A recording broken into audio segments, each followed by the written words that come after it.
ਸਵੇਰੇ ਉੱਠਿਆ ਕਰ ਗੁਰੂ ਨਾਨਕ ਦੇ ਖੁੱਲੇ ਦੁਆਰੇ ਗੁਰੂ ਨਾਨਕ ਦੇ ਖੁੱਲੇ ਦੁਆਰੇ ਗੁਰੂ ਨਾਨਕ ਦੇ ਖੁੱਲੇ ਦੁਆਰੇ ਗੁਰੂ ਨਾਨਕ ਦੇ ਖੁੱਲੇ ਦੁਆਰੇ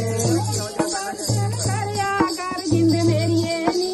ਸੁਬਹ ਸਵੇਰੇ ਉੱਠਿਆ ਕਰ ਜਿੰਦ ਮੇਰੀਏ ਨੀ ਸੁਬਹ ਸਵੇਰੇ ਉੱਠਿਆ ਕਰ ਜਿੰਦ ਮੇਰੀਏ ਨੀ ਸੁਬਹ ਸਵੇਰੇ ਉੱਠਿਆ ਕਰ ਜਿੰਦ ਮੇਰੀਏ ਨੀ ਸੁਬਹ ਸਵੇਰੇ ਉੱਠਿਆ